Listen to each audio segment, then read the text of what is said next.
Hello everyone, welcome to Evergreen Study. तो आज हम अपनी इस वीडियो में क्लास 12 की हिस्ट्री का चैप्टर नंबर 3 बंधुत्व, जाति तथा वर्ग करेंगे। तो इस चैप्टर में आपको मैं थोड़ा सा बता देती हूँ क्या है। तो इस चैप्टर में 600 ईस्वी पूर्व से 600 ईस्वी के बीच में क्या क्या होता है, जैसे कि महाभारत का लेखन, लोगों द्वारा क्या क्या धारणा प्रचलित थी, इसके बारे में हम पढ़ेंगे। तो सबसे पहला इसका टॉपिक है पितृवांशिक व्यवस्था। तो पितृवांशिक व्यवस्था क्या होती है? इस व्यवस्था के अंदर क्या होता है कि जो पुरुष होते हैं उनका समाज में अधिक महत्व होता है तथा घर का जो मुखिया होता है वो भी पुरुष ही होता है। यदि किसी कारणवश है जो पिता है वो मर जाता है तो जो संपत्ति है उसका अधिकार उसके पुत्र का हो जाता है। जो बड़ा पुत्र होता है उसका अधिकार अधिक हो जाता है और बाकियों में थोड़ा थोड़ा बांट दिया जाता है। वहीं उसके बाद उसके पौत्र का, फिर परपौत्र का, ऐसे ये चलता रहता है। महिला को संपत्ति में बिल्कुल भी अधिकार नहीं होता था। तो महाभारत के अंदर भी ऐसा ही होता है। जो कि कौरव और पांडव है उस समय उनका झगड़ा होता है, भूमि और सत्ता को लेकर ही होता है, जो कि एक बड़ा युद्ध हो जाता है जिसमें कि पितृवांशिक व्यवस्था के अंडर क्या है, पांडवों को मिलनी थी जो जमीन, वो कौरव उस पर अपना हक जता रहे थे, इसलिए वो युद्ध होता है और जो बाद में पांडव उस पर विजय होते हैं और इसके बाद है जो पितृवांशिक व्यवस्था है और ज़्यादा दृढ़ हो जाती है। तो विवाह के नियम, तो उस टाइम में 8 प्रकार के विवाह के नियम थे। जो पहले 4 हैं उन्हें उत्तम बताया गया है धर्मशास्त्र के अंदर, और बाकी के जो 4 हैं उन्हें नियम कुल के बताया गया, नियम कोटि के बताया गया है। जैसे कि हम 4 देख सकते हैं, इसमें है बही विवाह पद्धति। बही विवाह पद्धति क्या होती है? जिसमें कि एक गोत्र के अंदर कोई भी विवाह नहीं कर सकता था, उन्हें अलग गोत्र के विवाह करना पड़ता था। अंत विवाह पद्धति क्या होता था कि एक गोत्र के जो व्यक्ति होते हैं वो उसी गोत्र के अंदर ही विवाह करते हैं। और बहुपति प्रथा क्या होती थी? एक से अधिक पति, जो मतलब एक से ज़्यादा पति, जैसे कि हम द्रौपदी के देख सकते हैं, एक से ज़्यादा पति थी। वही बहुपत्नी प्रथा क्या होती थी? जिसके एक से अधिक पत्नियां हों। तो ये 8 प्रकार के नियम थे जिसमें 4 हैं वो इम्पोर्टेंट है।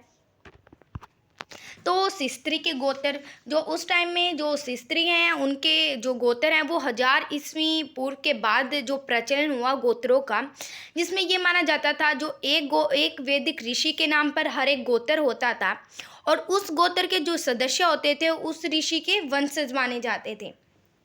तो उस समय में स्त्री के गोत्र होते थे, उसमें 2 महत्वपूर्ण नियम थे उस गोत्रों में कि जो विवाह के पश्चात जो लड़कियां होती थी उन्हें अपने पिता का गोत्र ना लगा के अपने पति का गोत्र लगाना होता था। वहीं एक ही गोत्र का जो सदस्य है अपने ही गोत्र में विवाह नहीं कर सकता। ये 2 प्रकार के नियम थे। क्या इन नियमों का भी अनुसरण होता होगा? तो ऐसा माना जाता है इनका अनुसरण कम होता होगा, क्योंकि जो सातवाहन शासक हैं उनकी बहुपत्नी प्रथा थी जो कि नियम कोटि की बताई गई है। और वहीं उनके जो पिता के गोत्र थे जैसे कि गौतम और वशिष्ठ गोत्र, उनके ही गोत्र के अंडर ही उनके बेटों का विवाह होता है, जो कि ब्राह्मणों द्वारा जो रचित धर्मसूत्र है उनसे विरुद्ध है। वहीं ये माना जाता है कि इसका प्रचलन दक्षिण में नहीं होता होगा और साइडों में होता होगा, जैसे उत्तर में होता होगा। वहीं सरदारिया भी एक अपने ही गोत्र के अंडर ही विवाह कर लेते थे। इसका मानना है कि कम इनका अनुसरण होता होगा। क्या सदैव क्षेत्रीय ही राजा होता था?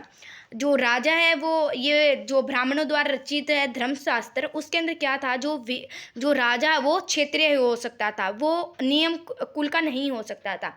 लेकिन जो मौर्य वंश है, जो उनके संस्थापक थे चंद्रगुप्त मौर्य, जो इतिहासकार उन्हें बताते हैं कि वो नियम कुल के हैं, लेकिन उन्होंने खुद को बौद्ध धर्मों में क्या माना है, अपने आप को क्षेत्रीय माना है।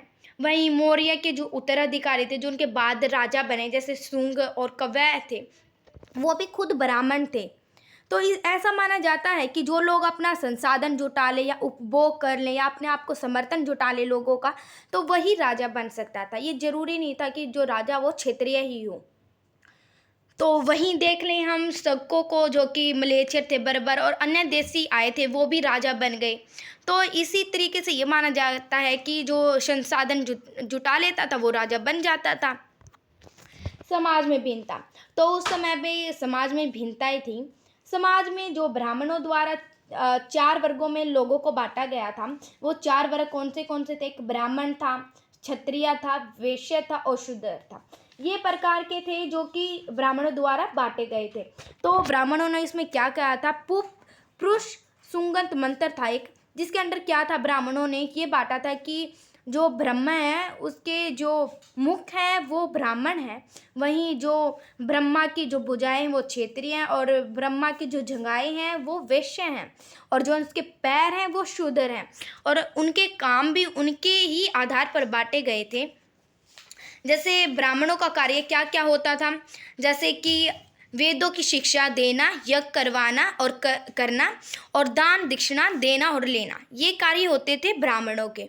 वहीं क्षत्रियों के कार्य क्या होते थे? युद्ध करना, लोगों को सुरक्षा प्रदान करना, न्याय करवाना, वेद पढ़ना और यज्ञ करवाना और दान दक्षिणा देना, ये कार्य होते थे क्षत्रियों के। वहीं वैश्यों के कार्य क्या होते थे? वैश्यों के कार्य होते थे वेद पढ़ना, यज्ञ करवाना, दान दक्षिणा देना, कृषि, गोपालन और व्यापार कार्य करना। वहीं शूद्रों का कार्य क्या होता था? जो ऊपर के वाले 3 वर्ग है ना, ब्राह्मण, क्षत्रिय और वैश्य, इन सभी की सेवा करना ही शूद्रों का कार्य होता था। तो इनसे अलग था एक वर्ग था चंडाल वर्ग। जो चंडाल वर्ग था उन्हें समाज से प्रे देखा जाता था। उन्हें क्या कहा जाता था? उन्हें अछूत, अस्पर समझा जाता था, और वर्ण व्यवस्था से भी उन्हें बाहर रखा जाता था। तो उन्हें लोग दूषित समझते थे और दूषित ही कार्य करवाते थे। जैसे कि यदि कोई व्यक्ति है, उसका कोई भी सगा संबंधित नहीं है, तो उनको जलाना या उनकी जो शवों को अतिष्योष्ट करना, या जो पशु हैं, मरे हुए पुरुष, जो पशु हैं उनको दाग देना, ये कार्य होते थे वो चंडालों को ही करने पड़ते थे। तो उनके नियम कोटि का समझा जाता था, और उन्हें चंडालों को देखना और स्पर्श करना भी अपवित्र माना जाता था। तो मनुस्मृति है, उसके अंदर क्या है? चंडालों को नगर से बाहर रहना पड़ता था, और फेंके हुए बर्तन का प्रयोग करना होता था, और मरे हुए लोगों के वस्त्र और लोहे के आभूषण भी डालने होते थे उन्हें। तो एक बौद्ध भिक्षु है फासियन, उन्होंने बताया है कि जो एस्पर्स हैं वो यदि मतलब कि नगरों में आ भी जाए तो उन्हें क्या करना पड़ता था? अपने हाथ में करताल लेनी होती थी। जैसे एक प्लेट हो गया, उस पर हम चम्मच मारते तो आवाज़ करते, तो उन्हें भी ऐसे आना पड़ता था नगरों में कि हम कभी आप हमें देख लो या फिर आप दूषित हो जाओ तो अपने आप को अपने घर में रहो, आप हमें देखने से बच जाओगे, तो ऐसा माना जाता था। तो संपत्ति पर अधिकार हैं वो औरतों को तो नहीं होते थे, लेकिन औरतों को क्या था? जो उनके पिता द्वारा जो दहेज होता था, जैसे कि विवाह के समय जो उपहार देते थे उनके पिता, तो उस समय जो लैंगिक अधिकार होता था, मतलब कि उस संपत्ति पर केवल ही लड़के का अधिकार होता था। उस धन को स्त्री धन कहा जाता था, जिसमें कि वो जो अधिकार होता है वो महिला का ही होता है।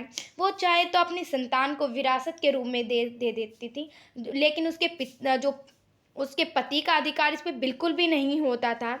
और वर्ण अधिकार में आधार में क्या था कि जो संपत्ति पर पुरुष का अधिकार अधिक होता था।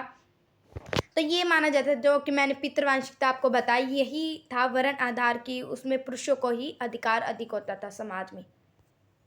तो महाभारत के बारे में, तो महाभारत है, जो महाभारत दुनिया का सबसे बड़ा महाकाव्य है, जिसमें कि जो सबसे पहले उसमें 10,000 श्लोक से भी कम थे, लेकिन टाइम चलता गया और 1,00,000 से अधिक उसके श्लोक हो गए।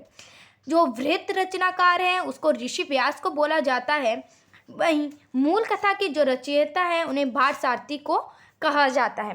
तो जो वो भारसारथी हैं उन्होंने अपने लिखा है कि जो क्षेत्रीय योद्धा थे वो और युद्ध में जाते थे और अपनी विजय और उपलब्धियां उन्होंने उसमें लिखा है। तो 5वीं शताब्दी के बाद जो महाभारत पर ब्राह्मणों का अधिकार हो जाता है, और जो उस टाइम में क्या है, कुरु पांचाल हैं वो इस टाइम में घूम रहे होते हैं, और जो सरदार है उनका भी उदय हो रहा था। ब्राह्मणों ने उनमें महाभारत में उनके बारे में भी लिखा है। वहीं 200 ईसा पूर्व से 200 ईस्वी के बीच में विष्णु के आराधना के बारे में लिखा है। इसमें श्री कृष्ण कैसे अवतार बनते विष्णु, इसके बारे में लिखा गया है। और उसी के साथ ये बताया गया है कि जो श्लोक हैं वो बढ़ते गए, और उसमें दो महत्वपूर्ण बातें हैं, जो दो हैं विषय वस्तु हैं, वो थी, एक थी आख्यानात्मक और एक थी उपदेशात्मक। तो एक आख्यानात्मक में महाभारत में कहानियाँ हैं, वहीं उपदेशात्मक में महाभारत के सारे उपदेश है। कई बार ये माना जाता है कि उपदेशात्मक में उपदेश हटा के आख्यानात्मक में आ जाते हैं, वहीं कहानियाँ उपदेशात्मक में हो जाते हैं। लेकिन उपदेशात्मक में एक चीज़ सबसे इम्पोर्टेंट है कि जो युद्ध भूमि, कुरुक्षेत्र की युद्ध भूमि में श्री कृष्ण ने जो उपदेश दिया था अर्जुन का, वो उपदेशात्मक में ही है। तो वी.एस. कुंठाकर कौन थे? तो 1919 में उन्होंने, एक प्रसिद्ध विद्वान थे, उन्होंने महाभारत का समालोचन संस्करण किया। उसने क्या किया, पहले जो संस्कृत की जो सारी पांडुलिपि थी देश में, उन सभी को इकट्ठा किया और जो सभी में मिलता जुलता था उन से लोगों की सूचना बना ली। और उन्होंने कितने पेजों में लिखा, ये 13,000 पेजों में लिखा। और उसे लिखने में कितना समय लगा, उसने 47 ईयर्स लगे उसको लिखने में। तो उस बात को दो बातें उभर कर आई। सबसे पहले ये थी, जो ये समानता थी जो संस्कृत की पाठों की, वो कश्मीर, नेपाल और केरल तक फैली हुई थी। और दूसरी बात ये कि महाभारत के प्रेषण में अनेक क्षेत्रीय प्रभेद भी उभर कर आए थे। तो अब है जो एक गतिशील ग्रंथ क्यों कहा जाता है महाभारत को? इसलिए कहा जाता है क्योंकि जो सबसे पहले ये रुकी ही नहीं कभी भी, मतलब इसकी जो बढ़ता गया, ये लोग लिखते गए, जैसे कि पहले ऋषि व्यास थे, फिर भारत ऐसे ब्राह्मणों ने लिखे, तो ये कभी रुका नहीं। पहले इसके 10,000 श्लोक थे जो कि बढ़कर 1,00,000 से अधिक हो गए।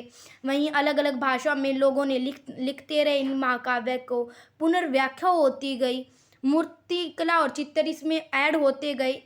इस बात से ये माना जाता है कि जो महाभारत है वो एक गतिशील ग्रंथ है। तो ये चैप्टर यहीं ख़त्म होता है। Thank you for watching our channel. If you like the video, please like, share the video and subscribe my channel. Thank you.